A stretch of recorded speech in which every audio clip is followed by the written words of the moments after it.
Hezbollah has so far weathered unprecedented Israeli strikes, according to three sources familiar with the Lebanese militant group's operations.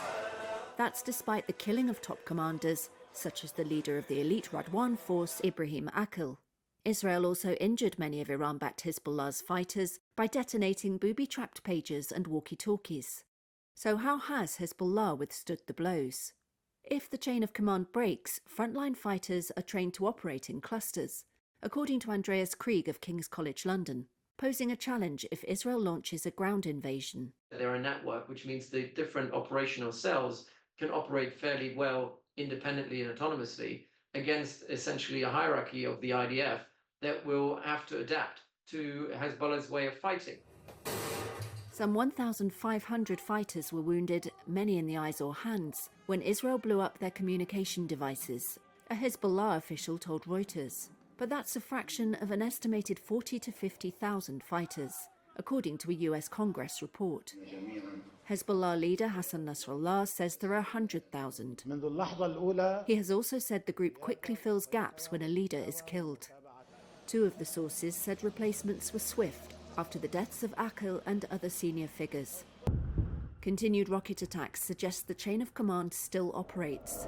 The Iran-backed and supplied group has stocked up on rockets, anticipating a drawn-out conflict, the sources said. The US Congress report estimated it has some 150,000 of them.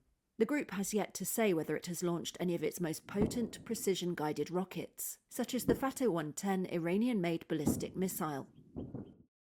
In August, Hezbollah released this footage, which it said showed its fighters driving trucks with rocket launchers through tunnels. Reuters couldn't verify the video. Krieg said Hezbollah's most powerful long-range ballistic missiles are kept below ground. Israel believes the group has a tunnel network extending hundreds of miles.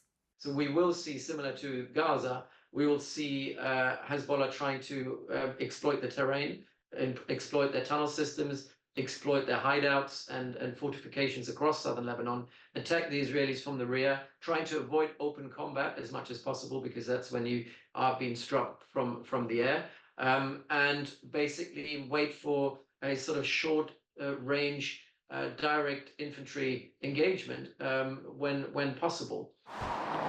Krieg said any ground invasion that aimed to seize border territory and push Hezbollah forces back would meet temporary success at most. That at very best would probably achieve operational objectives, military objectives, but will be far from achieving any strategic objectives, because Hezbollah will not be unseated in Lebanon and Hezbollah will not be destroyed. The Israeli military says its strikes have hit Hezbollah missile launch sites hidden under homes in southern Lebanon. The group says it does not place military infrastructure near civilians.